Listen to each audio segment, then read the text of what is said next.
इसमें से हम लोग कल इस चीज को देख रहे थे, composite slab of equivalent thermal conductivity. तो इसमें से क्या था कि हमें थर्मल कंडक्टिव, पहली जो फिगर में मैंने देखा था क्या था वो, थर्मल कंडक्टिविटी हम लोग निकाले थे, एक ही स्लैब था, स्लैब एक ही था, बस उसका 2 फेसेस था। इस टाइप का कुछ हम लोगों का ड्राइंग था, ठीक है, इस टाइप का ड्राइंग था। तो यहाँ पे एक थीटा टेम्परेचर पे था और एक थीटा, ये थीटा 1 टेम्परेचर था, ये थीटा 2 टेम्परेचर था, इसका सेपरेशन डी था, इसका एरिया ए था। तो इस टाइप का हम लोग वहाँ पे देखे थे थर्मल कंडक्टिविटी। आज हम लोग देखेंगे यहाँ पे कि दो, जब इस टाइप का जब दो स्लैब को ऐड कर दिया जाता है तो क्या होगा, ठीक है। तो यहाँ पे सब देख पा रहे हैं आप लोग, यहाँ पे एक एक स्लैब ये वाला है, स्लैब नंबर 1, और ये है स्लैब नंबर 2। ये दो स्लैब है यहाँ पे, ये फर्स्ट स्लैब है और ये दो स्लैब है।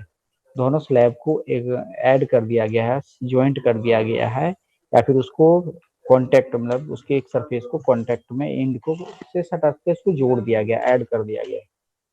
तो हम लोग कल देखे थे, लेटेस्ट कंसीडर टू स्लैब, एक फर्स्ट स्लैब। अच्छा, फर्स्ट स्लैब जो है उसका टेम्परेचर था थीटा 1 थीटा, और इसका स्लैब 2 का था theta 2 theta.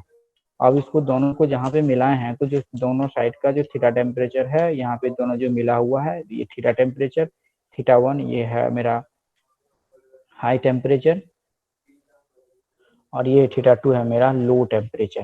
That means heat का फ्लो का जो डायरेक्शन होगा वो इस डायरेक्शन में फ्लो करेगा, इस डायरेक्शन में फॉलो करेगा, थीटा 1 से थीटा 2 की ओर, ठीक है। और फर्स्ट जो मटेरियल है उसका थर्मल कंडक्टिविटी K1 और दूसरा का है थर्मल कंडक्टिविटी K2। दोनों का जो सरफेस एरिया है, दोनों का एरिया सेम है, इसका भी ए है और उसका भी ए है। दोनों का सरफेस एरिया जो है ये भी ए है और इसका भी सरफेस एरिया ए है, ठीक है। तो अब हम इसको देखते हैं कि हीट का फ्लो कितना होगा इसमें। तो पहला, in steady state the rate of flow of heat through any cross sectional of both slab, both प्रत्येक स्लैब से, जैसे कि ये वाला हो गया, ये this equation for slab 1, and ये इक्वेशन हो गया मेरा स्लैब 1 के लिए। स्लैब 1 से अमाउंट ऑफ हीट इतना फ्लो होगा, और ये जो वाला हो गया ये हो गया स्लैब 2 के लिए। तो स्लैब 1 और स्लैब 2 के लिए अगर देखते हैं तो यहाँ पे K1 की जगह पे थर्मल कंडक्टिविटी चेंज हो जाएगा, K2 एरिया सेम रहता है, और यहाँ पे ये थीटा का कंडीशन, थीटा 1 माइनस थीटा, और ये हो जाएगा theta minus theta 2 D1 D2। तो कल यहाँ पे किसी को डाउट था कि सर ये यहाँ पे थीटा 1 माइनस थीटा 2 होगा या फिर थीटा, ये कैसे हुआ, तो फिर मैंने उस चीज़ को बताया था, समझाया था, यहाँ तक हमने देखा था। फिर हमने इस कैलकुलेशन के ऊपर आया था, ये कैलकुलेशन भी करके आप लोगों को दिखाया था कि ये रिजल्ट कैसे आता है, theta equal to K1 D2 theta 1 plus K2 D1 theta 2 by K1 D2 plus K2 D1। तो ये इक्वेशन भी हम लोगों ने डिराइव करके ऑलरेडी हम लोग देख चुके हैं इसको। उसके बाद हम लोग फ्लो करते हैं, निकालते हैं the rate of flow of heat through the composite slab as. अब कंपोजिट स्लैब के थ्रू से कितना हीट फ्लो होगा, हम लोग ये जानते, ये हम लोगों को ये आइडिया नहीं था, हम लोगों के पास ये वैल्यू नहीं था कि इसका टेम्परेचर कितना होगा। ये तो हाई टेम्परेचर है, ये लो टेम्परेचर है, बस इसका टेम्परेचर क्या होगा इस थीटा का, तो हमने यहाँ पे थीटा का वैल्यू निकाल दिया है।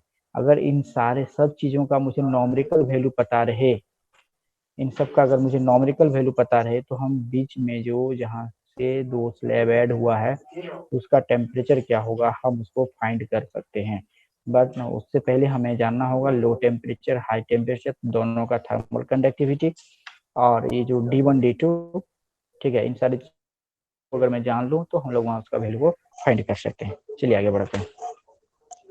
अब वहाँ पे देखिए वो जो Q/T, ठीक है, इन हम लोग जानते हैं एक इक्वेशन जो होता है हम लोगों का, जैसे Q अमाउंट ऑफ हीट जो फ्लो होता है उसका एक इक्वेशन जो होता है हम लोगों ने देखा था, Q equal to K A theta 1 minus theta 2 into ये क्या था D, और यहाँ पे T था।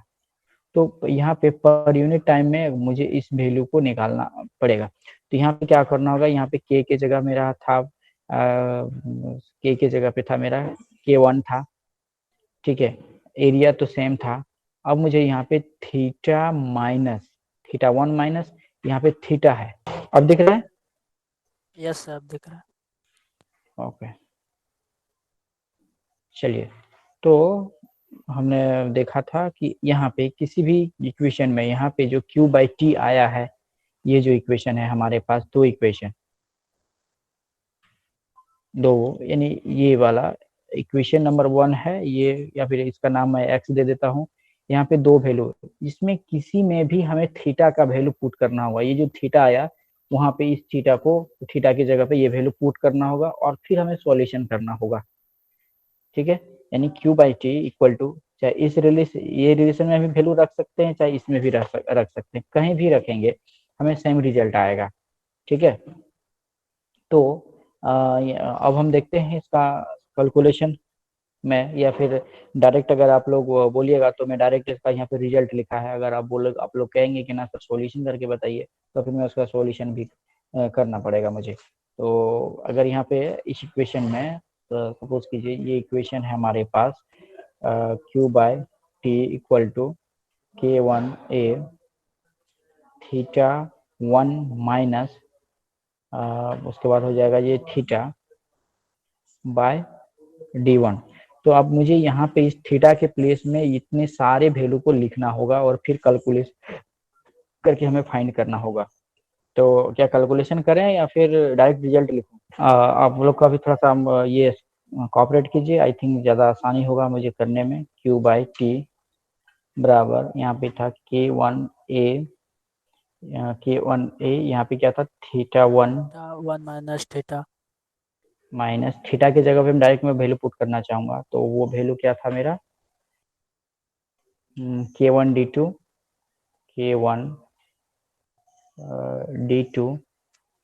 थीटा 1। जैसे यहाँ पे एक बड़ा बड़ा सा ब्रैकेट यूज कर लेता हूँ क्योंकि बीच में एक प्लस साइन भी है, प्लस ये हो जाएगा K2D1 थीटा 2।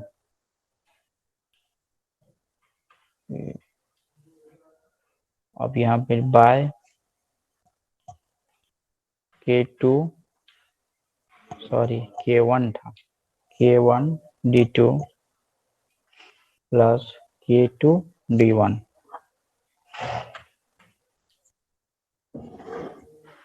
चलिए अब इसका ऑपरेशन करना होगा। पहले हम उसको माइनस को अंदर करेंगे K1A, ठीक है। अब ये ब्रैकेट के अंदर यहाँ पे थीटा है जिसको मैं वैसे ही रहने देते हैं, थीटा 1 माइनस, अच्छा जब ये माइनस जाएगा तो यहाँ पे क्या हो जाएगा, ये बीच में माइनस हो जाएगा। हम इसको लिख सकते हैं K1D2 theta 1 minus K2D1 theta 2 by K1D2 plus K2D1।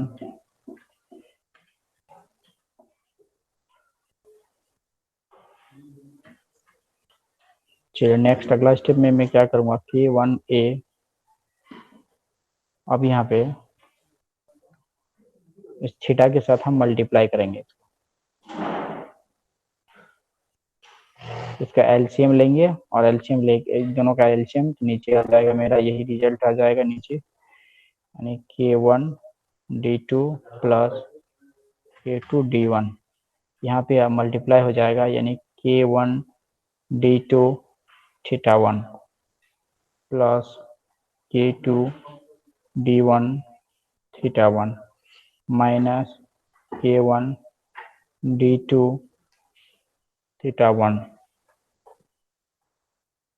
फिर यहाँ पे माइनस K2D1 थीटा 2। अच्छा इसमें से कुछ कैंसिल भी होगा, देखिए K2D1 थीटा कुछ कैंसिल नहीं हो रहा है ना, K1D2 theta 1, K1D2 theta 1, K1D2, देखिए यहाँ पे ये कैंसिल हो रहा है यहाँ पे, K1 D2 theta 1 K1 D2 theta 1, ये प्लस में है, ये माइनस में है। ठीक है, ये दो कैंसिल हो गया मेरा, हो गया तो यस सर। चलिए नेक्स्ट नेक्स्ट स्लाइड में देखते जाइएगा, कहीं पे किसी को भी और इसका स्क्रीनशॉट ले लीजिएगा, क्योंकि आपको इसका सॉल्यूशन पीडीएफ में नहीं मिलेगा। ठीक है,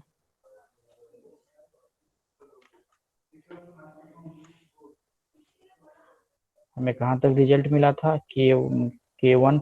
अच्छा, अब नेक्स्ट नेक्स्ट स्टेप में हम क्या करेंगे, देखिए यहाँ पे मेरे पास दो चीज बचा हुआ है, दो चीज बचा हुआ है, एक ये वाला टर्म को प्लस में और ये वाला माइनस में है। तो इसमें से देखिएगा K2 D1 दोनों में कॉमन है तो कॉमन। अब मैं नेक्स्ट में यहाँ पे क्या लिखने, डायरेक्ट में लिखूंगा इक्वल टू K1, पहले था K1A, अब K2 D1, अब यहाँ पे ब्रैकेट में आ जाएगा थीटा 1 माइनस थीटा 2। अब नीचे आ जाएगा यहाँ पे क्या था, K1 D2 plus K2 D1। अब इसको मैं थोड़ा सा अरेंज करना चाहूंगा, K1 K2 K1 K2 अच्छा इंटू ए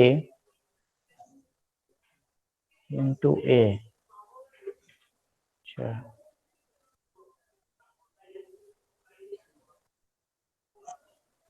और फिर ये अच्छा D1 कहीं कुछ तो जाने वाला नहीं है इसमें, D1 चलिए D1 को लिखते हैं,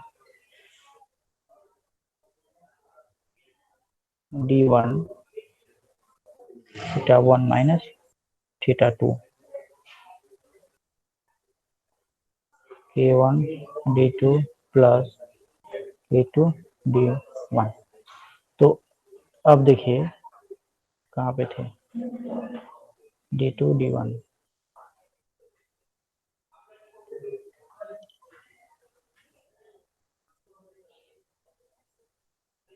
एक हम लोग का ये जा रहा है ना यहाँ पे, या फिर मैंने यहाँ पे मिसिंग तो कुछ नहीं किया है।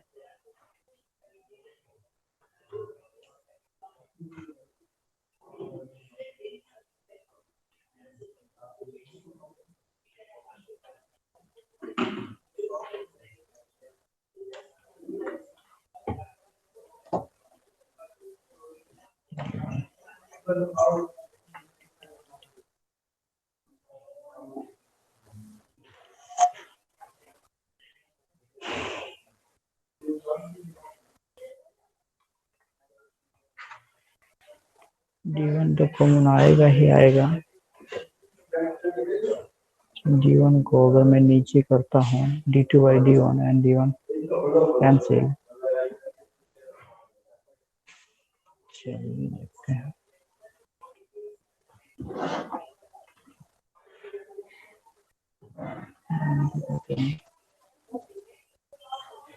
माइनस थीटा 2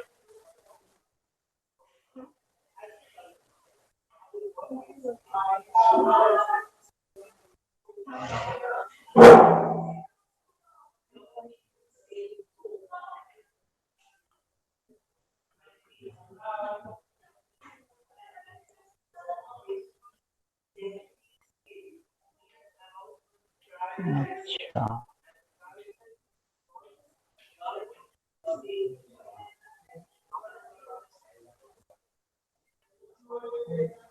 और देखिए अच्छा, और एक चीज हम लोग का यहाँ पे एक D1 नीचे था, उस D1 को हमने यहाँ पे कहीं पे लिखा नहीं था, ये गलती था जिस वजह से यहाँ पे D1 ज्यादा आ गया था। D1 नीचे होगा, यहाँ पे D1 होगा, यहाँ पे भी D1 होगा, और यहाँ पे भी इसके साथ D1 मल्टीप्लाई रहेगा, D1 D1। अब यहाँ पे D1 जैसे ही आएगा तो ये D1 कैंसिल हो जाएगा, यानी ये D1 और ये D1 कैंसिल हो जाएगा मेरा, तो यहाँ पे बचेगा ये K1 K2A theta 1 minus theta 2 K2 D1 plus K2 DL, ये जो हम लोग का रिजल्ट आया था ये वाला। क्लियर है सबको? स्क्रीनशॉट अगर लेना चाहते हैं तो ले सकते हैं आप, स्क्रीनशॉट ले लीजिए।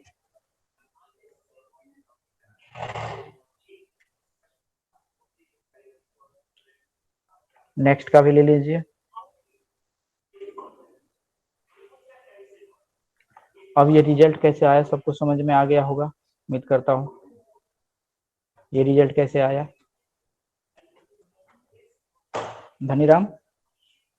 यस सर, समझ में आ गया। ओके, अब हम जैसे कि वहां पे क्या था, thermal conductivity K1 and K2, K1 and K2। अब हम कम ये करेंगे कि जो दोनों का K1 और K2 के जगह पे मेरा एक ही थर्मल कंडक्टिविटी होगा K, ठीक है। दो कंडक्टिविटी था, हमने मान लिया, यानी K1 और K2 जो है दोनों का जो थर्मल कंडक्टिविटी है वो है मेरा सिर्फ K। तो यहाँ पे मैं क्या करूंगा, K अगर है K1 K2 के प्लेस में मुझे क्या लिखना होगा, K1 प्लस K2 के जगह पे मैं सिर्फ K लिखूंगा, ठीक है। तो चलिए इन दिस यहाँ पे इस इक्वेशन पे थोड़ा सा ध्यान दीजिएगा, क्योंकि यहाँ भी कुछ मुझे करना होगा ऑपरेशन। तो चलिए देखते हैं। अब यहाँ पे K1 प्लस K2, अगर मैं यहाँ पे K लिखूं, दोनों मल्टीप्लाई में तो नहीं होगा, मुझे K इंटू K लिखना ही पड़ेगा। अब यहाँ पे जो है वैसे मैंने लिखा θ1 माइनस θ2।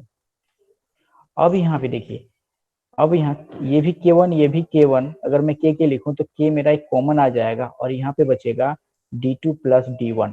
अब यहाँ पे क्या मुझे इससे क्या बेनिफिट हुआ कि ये 1K एंड ये K कैंसिल हो गया, तो अब मेरा बचेगा क्या, KA θ1 minus θ2 bye D2 plus D1। तो ये भी रिजल्ट कैसे आया समझ में आ गया होगा, उम्मीद करता हूँ। यस सर, आ गया। Yes sir. ओके, अब हमारे पास दो इक्वेशन है, एक ये वाला इक्वेशन है और ये मेरे पास, अगर मैं इसको दो नाम दे देता हूँ तो अब ये दोनों Q/T लेफ्ट साइड इक्वल है, तो हम राइट साइड को भी इक्वल कर दिए हैं। राइट साइड को इक्वल किए तो मेरे पास ये रिजल्ट आया यहाँ पे। अब बोलिएगा तो दोनों को इक्वेट करके मुझे बताना पड़ेगा कि दोनों इक्वेशन के इक्वेट करके कंपेयर, दोनों इक्वेशन को कंपेयर करेंगे, फिर से ये रिजल्ट मुझे लाना होगा। बोलिएगा तो मैं कैलकुलेशन करूंगा, और नहीं अगर बोल तो आप छोड़ देता हूँ मैं, ठीक है। कंपेयरिंग द अबव इक्वेशन, उम्मीद है इसमें प्रॉब्लम नहीं होगा, ठीक है।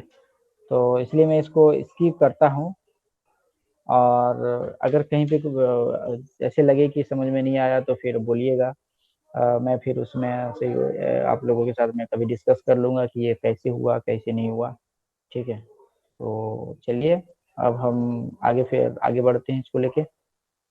अच्छा, और एक बात है, इस इक्वेशन को इसको कंपेयर आप लोग घर में अगर करिएगा तो एक और स्टेप के साथ आप लोग यहाँ पे करिएगा, उसके बाद इसको नाम दीजिएगा। क्या करना है मैं बता देता हूँ आपको। ये जो K1 K2 है, यानी ऊपर में रखना है A θ1 माइनस θ2। अब जो यहाँ पे K1 K2 को इन दोनों से डिवाइड कर देना, मैंने इसको उठा के मैं इसके नीचे ले आ रहा हूँ, इसको यहाँ पे ले आऊंगा।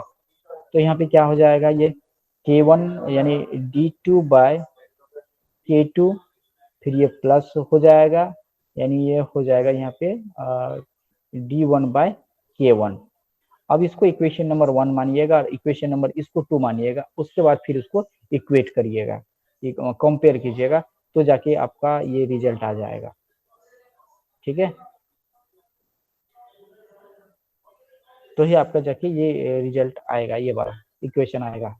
अब एक स्पेशल कंडीशन, अगर D1 equal to D2, that means जो D1 का मतलब हुआ, अगर ये दोनों लंबाई, ये D1 ये वाला, ये D1 और ये D2 अगर इक्वल हो जाए तो क्या होगा, तो इन दिस केस में क्या होगा कि D1 D2 अगर इक्वल हो जाता है तो एक फाइनल रिजल्ट आ जाएगा हमारे पास, जिसको हम कहेंगे 2K1 और K1 K2 into K1 plus K2।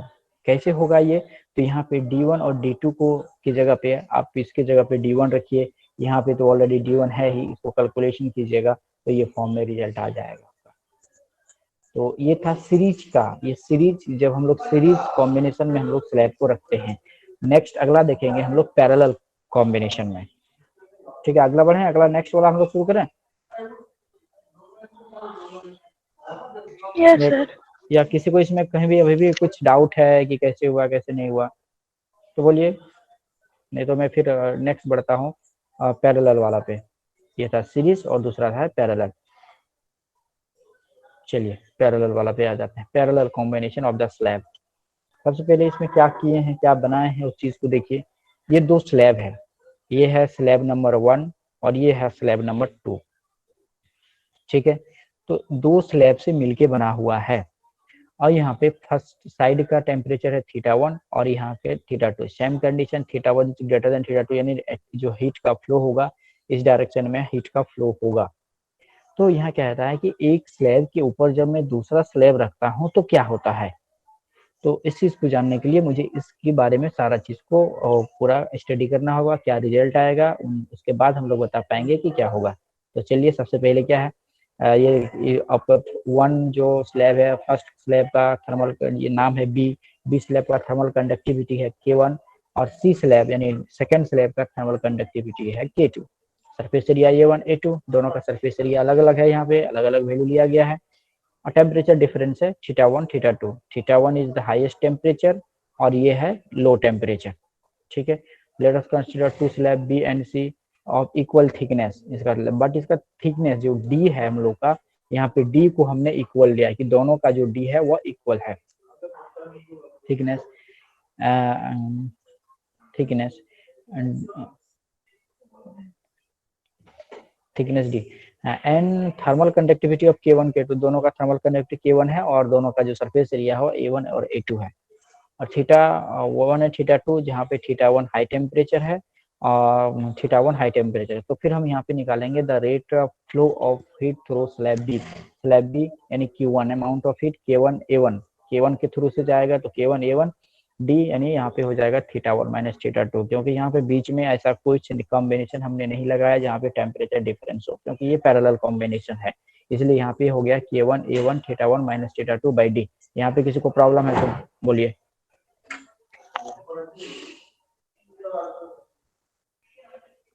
ये सेकंड है, हम लोग सीरीज वाला कर चुके हैं इसलिए मैं थोड़ा सा स्पीडली लेके निकल गया, कुछ नहीं किया है, सिर्फ लेट अस कंसीडर किया है कि BC ये है, उसका इक्वल थिकनेस है, K1 K2 थर्मल कंडक्टिविटी है, area of cross sectional A1 A2 है।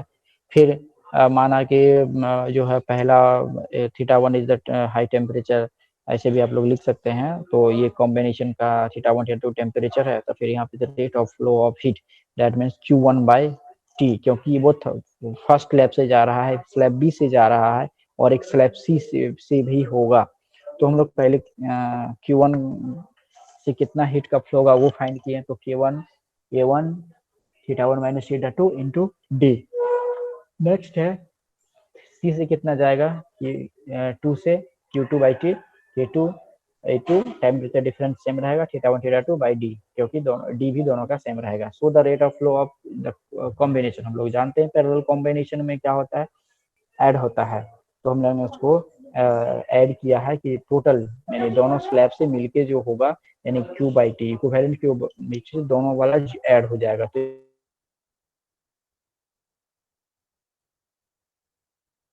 पुट करने के बाद इसका कैलकुलेशन किया हुआ है यहाँ पे, तो बोलिएगा तो इसका कैलकुलेशन भी करके मैं दिखा दूंगा। और अगर आप लोग खुद कर सकते हैं तो फिर मैं इसको स्किप कर दूंगा इस लाइन को, कि ये कैलकुलेशन करके ये रिजल्ट कैसे आया। इसका भी कैलकुलेशन करें क्या धनीराम? No sir. और किसी को कोई बोलिए, और धनीराम को तो कर लेंगे, और कोई कर लेंगे सर। कर लीजिएगा। और कोई है यहाँ पे, देखते हैं। गुलशन कुमार, नीतीश, आप लोग कर लीजिएगा। अगर कोई भी है जिनको डाउट लग रहा है कि हमसे सॉल्व नहीं होगा, बोलिए, प्लीज बोलिए, मैं सॉल्व करके दिखा दूंगा कि ऐसे होगा, इस प्रोसेस में होगा।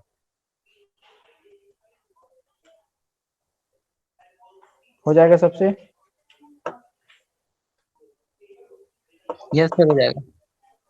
चलिए आगे बढ़ते हैं। तो हम लोग के पास एक रिजल्ट मिल गया, इसका मैंने इक्वेशन 1 नाम दे दिया है। अब यहाँ भी हम लोग वही करेंगे, इक्विवेलेंट थर्मल कंडक्टिविटी मानेंगे, कंसीडर करेंगे। ये K is the equivalent thermal conductivity of the combination. ये जो कॉम्बिनेशन बना है इसका जो दो थर्मल कंडक्टिविटी था K1 एंड K2, अब हमने उसको कंसीडर करना है कि ये सिर्फ एक ही इक्विवेलेंट थर्मल कंडक्टिविटी होगा K। ठीक है, आगे देखिए, अब जैसे ही ये K हो गया, that means K1 plus K2 के जगह पे मुझे क्या लिखना होगा, एक K लिखना होगा। तो हमने यहाँ ये जो है यहाँ पे ये जो K1 था हमारे पास, ये K1 प्लस K2 प्लस में है, K1 प्लस K2 की जगह पे मुझे K लिखना था, तो मैंने यहाँ पे नेक्स्ट स्टेप में देखिए मैंने यहाँ पे K लिखा है, A1 plus A2 theta 1 minus theta 2 by D. अब मेरे पास दो इक्वेशन है, दोनों इक्वेशन को कंपेयर किए, यानी equation number 1 and equation number 2। Equation number 1 में क्या था, ये वैल्यू हमारे पास था, और इक्वेशन नंबर 2, इन दोनों को जब हम लोग फिर से यहाँ पे इक्वेट किए, कंपेयर किए, तो हमारे पास एक रिजल्ट आया कि equal to K1 A1 plus K2 A2 by A1 plus A2। I think ये भी आप लोग कर सकते हैं, यहाँ पे कोई प्रॉब्लम होने की संभावना नहीं है। ठीक है, क्योंकि जैसे ही इक्वेट कीजिएगा ये थीटा 1 थीटा 2 कैंसिल हो जाएगा। चलिए थोड़ा सा मैं कर देता हूँ, ज्यादा मैं नहीं करूंगा बट थोड़ा सा मैं करता हूँ।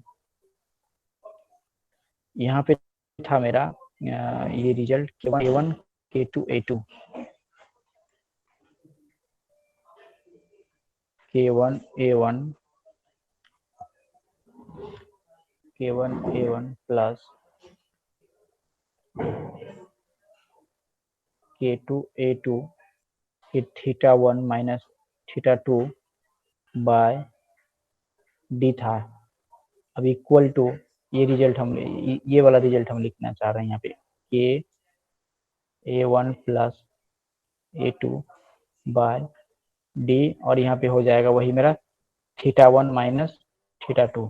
तो देखिए दोनों साइड थीटा 1 माइनस थीटा 2 है, तो ये थीटा 1 माइनस थीटा 2 इक्वल है तो कट गया, नीचे का डी भी कैंसिल हो गया। तो हमारे पास रिजल्ट क्या आएगा यहाँ पे, K1 A1 plus K2 A2 equal to K A1, चलिए K को यहाँ पे रखते हैं A1 प्लस A2, तो यही तो है K1 A1 प्लस एक यानी K2 A2, और ये जब इसको K इक्वल टू बैलेंस किया तो नीचे आ गया A1 प्लस A2। तो ये रिजल्ट भी काफी आसान है, इसको कंपेयर करना और इसका वैल्यू को फाइंड करना, तो हमने भी इसको निकाल लिया है K1 A1 plus K2 A2 bye A1 plus A2। ठीक है, यस सर। ओके। अब स्पेशल केसेस क्या हो कि अगर दोनों का एरिया सेम हो, अगर A1 equal to A1 A2 दोनों जब हो, तो यहाँ पे नीचे क्या आ जाएगा, तो यहाँ पे ये दोनों सेम हो, अगर मैं यहाँ पे A2 के जगह पे A1 पुट करूं और ये भी A1, तो नीचे क्या हो जाएगा 2A1 A1 कैंसिल, तो यहाँ पे हो गया K1 प्लस K/2। अगर दो प्लेट का एरिया सेम हो तो उसका जो इक्विवेलेंट थर्मल कंडक्टिविटी क्या होगा, तो दोनों को जोड़ के 2 से डिवाइड कर देंगे तो हमारा इक्विवेलेंट थर्मल कंडक्टिविटी फाइंड हो जाएगा। ठीक है, ये था कॉन्सेप्ट सीरीज का और पैरेलल का। अब एक है आप लोगों के लिए सवाल जो कि सीरीज का है, मैं ये भी बता देता हूँ कि ये सीरीज कंपोजिशन है ऑफ द स्लैब का। तो इसको आप लोग देखिए, क्वेश्चन को पढ़िए और कहाँ तक सॉल्यूशन कर पाएंगे ये मुझे बोलिए, सॉल्व कर पाएंगे भी कि नहीं कर पाएंगे भी वो भी बोलिए, नहीं तो हम लोग मिलके इसको सॉल्व करेंगे। सभी एक बार क्वेश्चन को ध्यान से पढ़ लीजिए।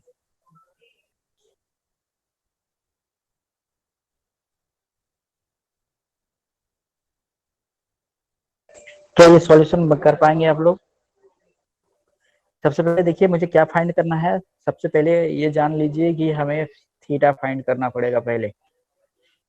ठीक है, हमें थीटा फाइंड करना होगा क्योंकि वहाँ पे क्वेश्चन कह रहा है कि find the temperature at the junction of the plate. जो दोनों प्लेट जुड़ा है उसी को जंक्शन कहते हैं, तो जंक्शन पे टेम्परेचर क्या होगा। ठीक है, तो सबसे पहले हमें थीटा फाइंड करना होगा। अगर कर लेंगे तो find the amount of heat flowing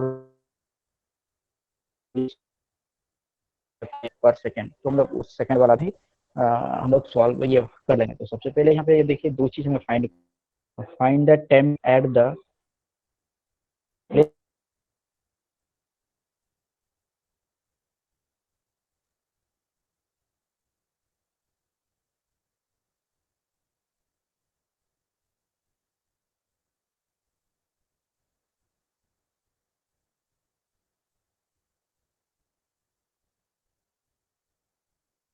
एक ब्रांच है, तो दोनों का जुड़ा हुआ है, तो एक इस टाइप का एक कॉम्बिनेशन बनाना हो। एक एक 4 है, एक 3 है, तो हमें दिखाना होगा ये 3 है, दैट मीन्स ये हो गया कॉपर और ये हो गया ब्रास। ठीक है, ये कॉम्बिनेशन होंगे। इधर का टेम्परेचर है 200 डिग्री सेंटीग्रेड और इधर का टेम्परेचर है 20 डिग्री सेंटीग्रेड। अच्छा, इसका ये है 4 सेंटीमीटर, ये है 3 centimetre. High temperature, low temperature, conductivity copper का कितना दिया हुआ है, यानी 386.4 और इसका दिया हुआ 260.4, दोनों ऐसा यूनिट में ही है। और हमें क्या चाहिए फाइंड करने के लिए, बस हम लोग इसी से हम लोग सारा चीज निकाल सकते हैं। तो सबसे पहले क्या क्या दिया हुआ है गिवन, देखिए क्वेश्चन बड़ा है, क्वेश्चन बड़ा देख के डरिएगा मत, क्योंकि यहाँ पे 2 स्लैब के बारे में लिखना पड़ता है, इसलिए क्वेश्चन लॉन्ग हो गया। जानते हैं जैसे सॉल्यूशन करने का आप जानते हैं, बस सर ये रहेंगे। आवाज कट रहा है सर, बीच बीच में हाँ आवाज थोड़ा थोड़ा कट बोलिए। जा रहा है।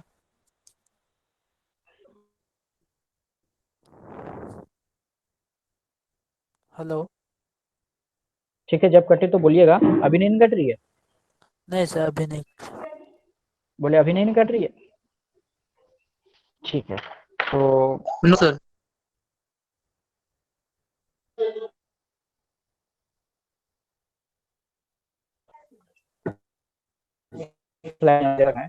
ठीक है, चलिए सबसे पहले इसका फिगर को मैं अच्छी तरह से बनाता हूँ, क्योंकि फिगर बना लिए हम लोग तो हम लोग सॉल्यूशन कर लेंगे।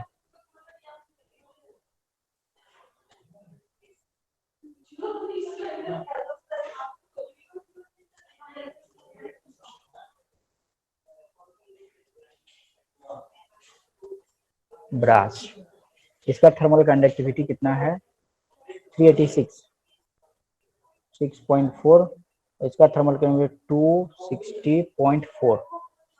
ठीक है, इसका इधर का टेम्परेचर है 200 डिग्री सेंटीग्रेड, इधर का टेम्परेचर है 20 डिग्री सेंटीग्रेड। और क्या क्या दिया हुआ है, ये है 4 सेंटीमीटर, ये है 3 सेंटीमीटर। ठीक है, यहाँ ये थीटा ये इक्वल टू मुझे फाइंड करना है और ये W by T equal to मुझे फाइंड करना है। चलिए सबसे पहले लिखते हैं गिवन नंबर 1, नंबर फर्स्ट क्या दिया है, DC, दैट मीन्स कॉपर का जो लेंथ है ये मेरा दिया हुआ 4 सेंटीमीटर, इक्वल टू इसको हमको किस में करना पड़ेगा, मीटर में करना होगा। बोलिए कितना मीटर होगा, इसको 4 इंटू 10⁻⁻² मीटर -2। लिखिए। हाँ, नेक्स्ट क्या दिया हुआ है मेरा, अच्छा डी बी मतलब जो है लेंथ या डिस्टेंस ऑफ हो गया, फिर सेपरेशन ऑफ फेस हो गया ब्रास का, ये है 3 सेंटीमीटर। इसको हम क्या लिखेंगे, 3 × 10⁻² सेंटीमीटर। और क्या दिया हुआ है, K of C, thermal conductivity of copper 386.4 SI unit. K of B equal to कितना दिया हुआ है, 260.4 SI यूनिट। और कुछ दिया हुआ है, अच्छा हाई टेम्परेचर θ1 दिया हुआ है कितना, 200 डिग्री सेंटीग्रेड, केल्विन में कितना होगा,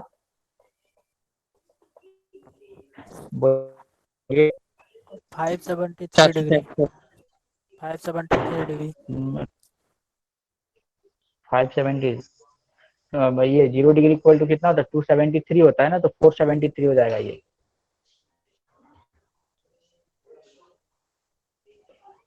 हो ये हो जाएगा 473 केल्विन।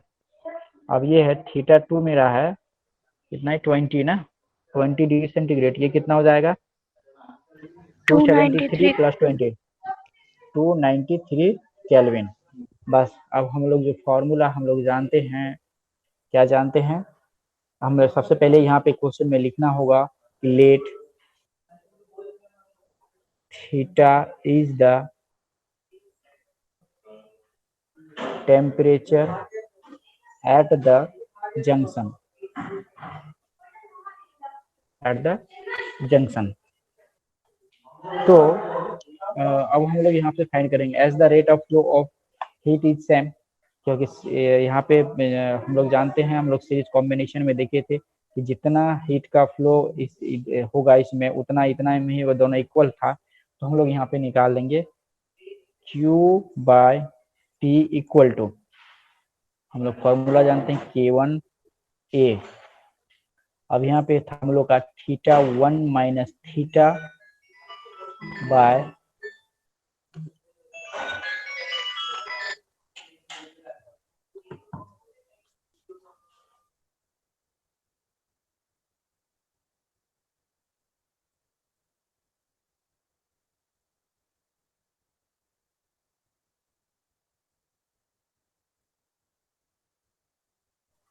हाँ, अब ये हम लोग जानते थे ये फॉर्मूला बाय डी सी। अब इक्वल टू क्या होता था, ये हो जाएगा यहाँ पे K2A theta minus theta 2 bye, यहाँ पे हो जाएगा dB, ये हो जाएगा dB।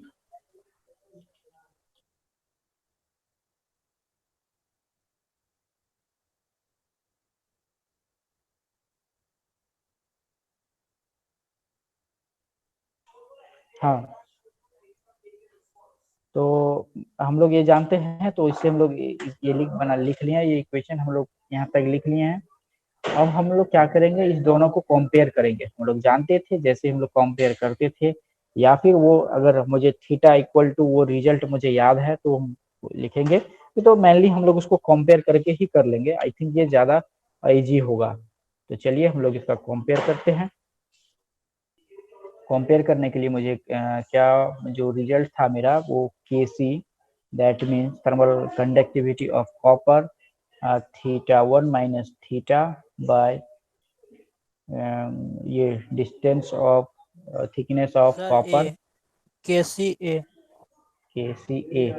बट दोनों में देखिए मैं दिखाता हूँ, चलिए मैं ए को यहाँ पे लिखता हूँ, ए के बी, ये हो जाएगा थीटा, वो सॉरी ये हो जाएगा थीटा माइनस ये था थीटा 2, ठीक है। अब यहाँ पे हो जाएगा dB।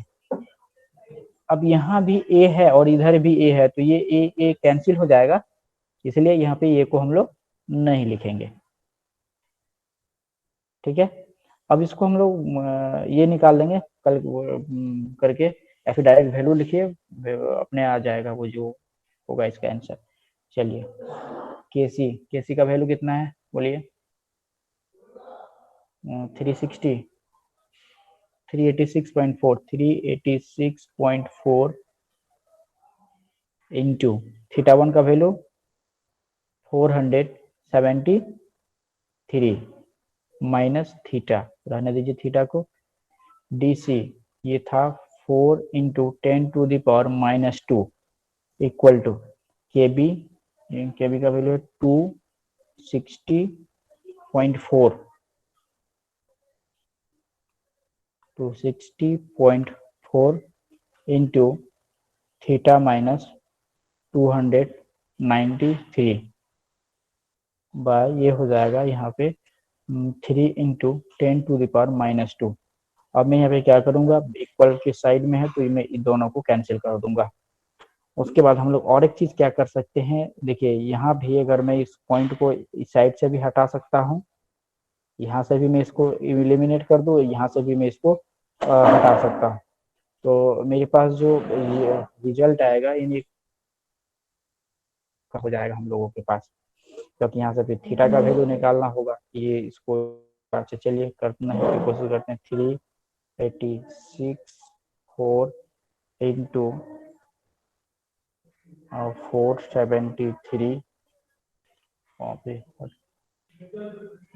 काफी बड़ा कैलकुलेशन होने की संभावना है। चलिए -3864 ये हो जाएगा थीटा इक्वल टू 2604 थीटा, ये हो जाएगा -2604 इंटू 293। यहाँ इसको मल्टीप्लाई कर दीजिए होल से यहाँ पे 3 से, और इस होल को मल्टीप्लाई कर दीजिए 4 से, यानी काफी लंबा कैलकुलेशन हो जाएगा इसका। थीटा इक्वल टू, तो यहाँ पे मैं डायरेक्ट रिजल्ट लिखना पसंद करूंगा। थीटा इक्वल टू जो होगा 114.8 डिग्री सेंटीग्रेड आएगा, क्योंकि उतना लंबा मल्टीप्लिकेशन या फिर करने जाएंगे तो काफी समय वेस्ट होगा। आप लोग कर लीजिएगा घर में। एग्जाम में ऐसा क्वेश्चन नहीं आएगा कि इतना लॉन्ग कैलकुलेशन नहीं देता है, कभी नहीं पूछेगा आप लोगों से, तो उसके लिए कभी भी मत घबराइए, ठीक है। इतना लॉन्ग कैलकुलेशन कभी भी नहीं देगा।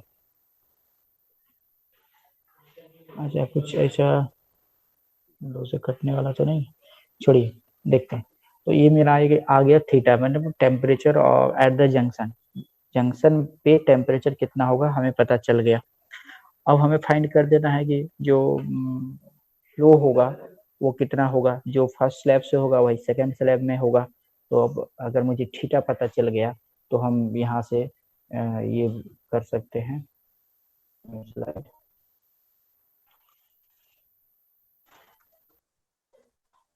तो हम लोग लिख सकते हैं नाउ फ्रॉम क्वेश्चन,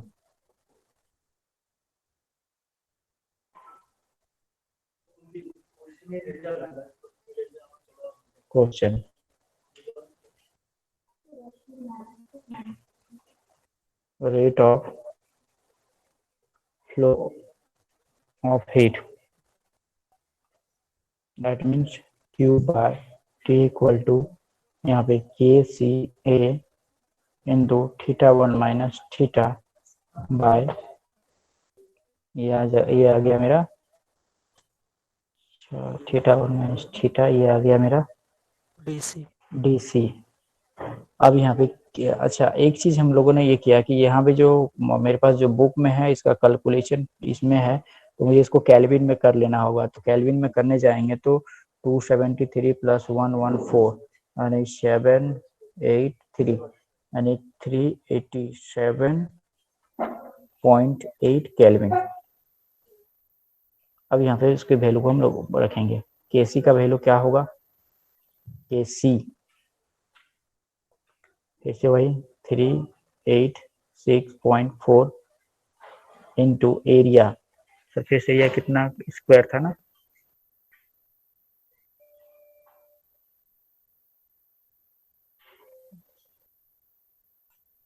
एरिया कितना दिया हुआ है 100 सेंटीमीटर स्क्वायर। तो उसको मीटर में करने जाएंगे तो ये हो जाएगा 100 और हो जाएगा 10 to the power -4, 10 to the power -4।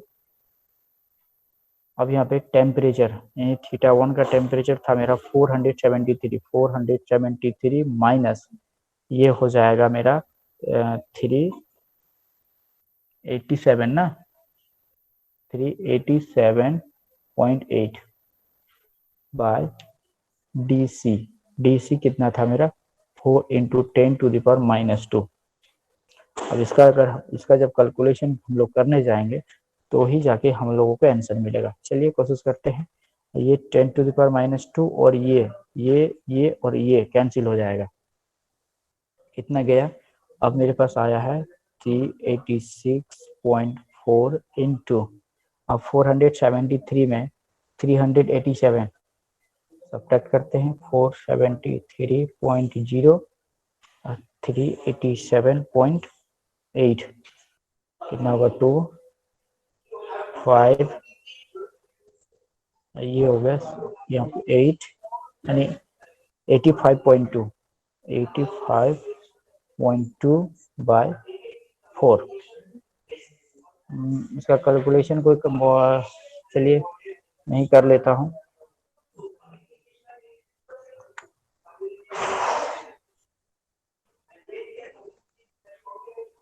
Hmm, 386.4 into 85.2 equal to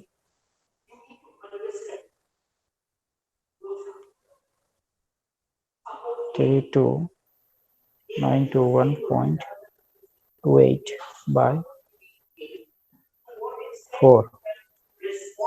30 सही आया कि नहीं मेरा कल ये? सही है सर। सही है ना? Yes sir. डिवाइडेड बाय 4, ये आंसर आ जाएगा मेरा 8230.32। ये क्या था मेरा? हीट यानी जूल पर सेकेंड, जूल पर सेकेंड, ये हो गया इसका आंसर।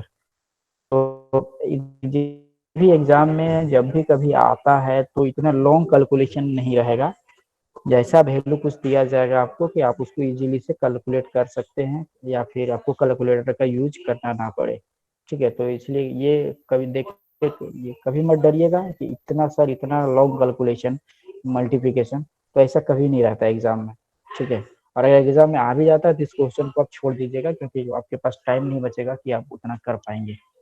तो ये था हमारा, बस मुझे समझाना था कि कैसे क्वेश्चनिंग होता है, यहाँ से कैसे क्वेश्चन पूछा जाता है, बस मुझे इसी चीज को समझाना था, आप लोगों को बताना था। मैं बार बार आप लोगों के साथ बार बार कहता हूँ कि न्यूमेरिकल प्रॉब्लम बनाने से मेरा हमारा जो फिजिक्स का बेसिक कॉन्सेप्ट है तभी मेरा क्लियर हो पाएगा जब हम न्यूमेरिकल प्रॉब्लम को सॉल्व करेंगे। अच्छा, किसी को इसका स्क्रीनशॉट लेना है तो यहाँ से मैंने इस क्वेश्चन के बाद पहला स्लाइड है, ये स्क्रीनशॉट ले सकते हैं। और क्योंकि आपको जब मैं सेंड करूंगा तो आपको सिर्फ क्वेश्चन मिलेगा, उसका आंसर नहीं मिलेगा। दूसरा साइड ये है। अच्छा, यहाँ पे एक चीज ऐड जरूर करिएगा एग्जाम में, after simplification, after simplify, simplification we get, या फिर आफ्टर कैलकुलेशन वी गेट। हमें नहीं नहीं सॉरी, यहाँ पे नहीं था, तो मुझे यहाँ पे लिखना था।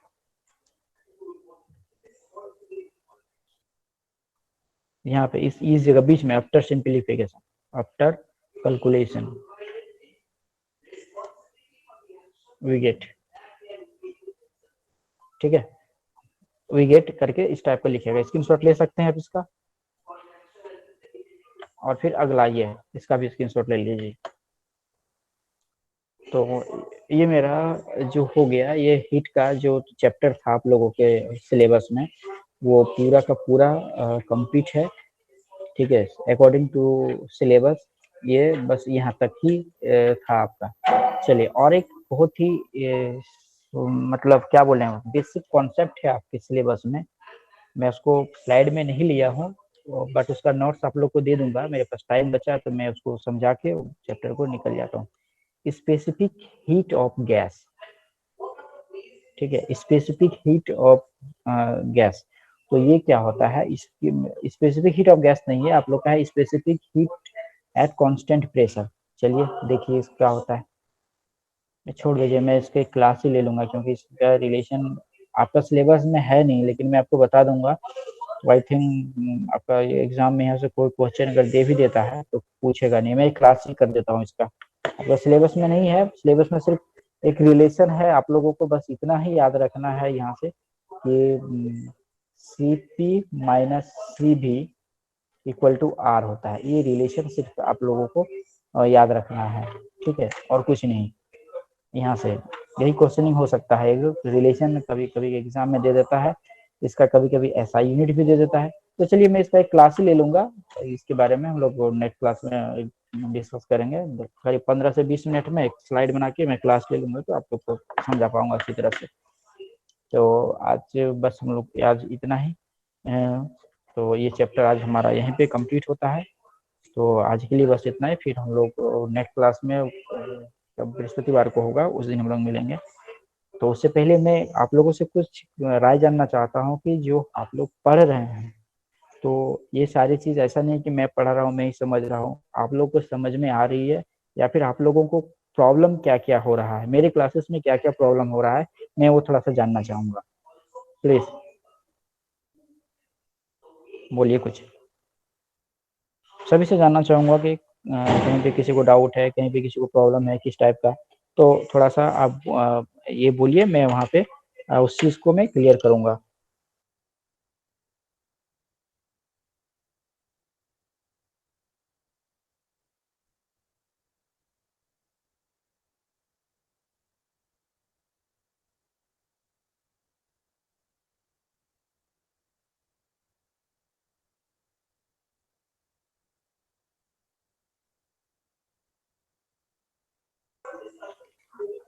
और धनीराम बोलिए, सबसे पहले आप ही से मैं शुरू करता हूँ। No sir. गुलशन कुमार।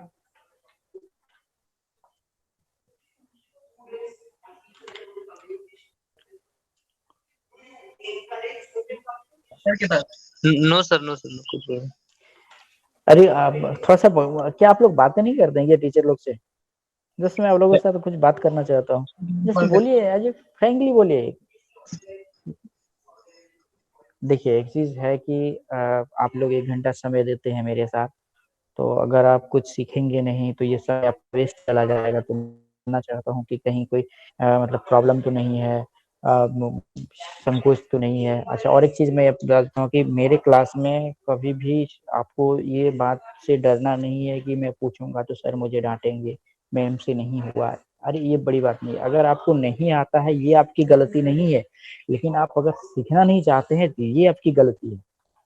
तो आप अपना प्रॉब्लम मेरे साथ शेयर करेंगे तो ही ना मैं आपको बता पाऊंगा, आपकी प्रॉब्लम को सॉर्ट आउट कर पाऊंगा, आपको सिखा पाऊंगा। तो इसलिए मैं हमेशा कहता हूँ कि मेरे साथ थोड़ा सा कोऑपरेट कीजिए और बोलिए, सर ये चीज समझ में नहीं आया, ये कैसे हुआ है। काफी अच्छा, कल से मैं देख रहा हूँ कुछ धनीराम गुलशन कुमार का कि सर ये कैलकुलेशन कैसे हुआ, ये करके दिखा दीजिए। एक्चुअली मैं बहुत खुश हुआ कि चलिए स्टूडेंट को यहाँ पे डाउट हो रहा है तो वहाँ पे मुझे करके दिखा देना चाहिए, बहुत अच्छा लगता है। इसलिए क्वेश्चनिंग थोड़ा बहुत जरूर करिएगा ताकि मेरा भी इंटरेस्ट बना रहे।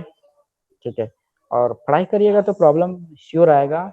और ये चैप्टर में आप लोग जितना मैंने नॉमेरिकल प्रॉब्लम करवाया है, I think it is sufficient for your exam. और देखते हैं अगर कुछ वैसा मुझे इंपॉर्टेंट नॉमेरिकल प्रॉब्लम मिलता भी है तो मैं आप लोगों के साथ जरूर शेयर करूंगा, लेके आऊंगा। ठीक है, तो आज के लिए इतना है, फिर हम लोग मिलते हैं नेक्स्ट क्लासेस के लिए। लेकिन थोड़ा सा हम यही कहेंगे कि जैसे कि क्लास हो गया इसके बाद थोड़ा सा पढ़ाई कीजिए, क्योंकि आप अगर सेल्फ स्टडी नहीं करेंगे तो आई थिंक आप इम्प्रूव नहीं कर पाएंगे। मैंने जो 1 घंटा का क्लास में बताया, आप उसको घर में सिर्फ आधा घंटा अगर टाइम देख लेंगे, आई थिंक क्लियर हो जाएगा, उससे ज्यादा आपको और कुछ करने की जरूरत नहीं पड़ेगा। ओके, ठीक है, फिर मिलते हैं अगले क्लास में एक नए टॉपिक के साथ।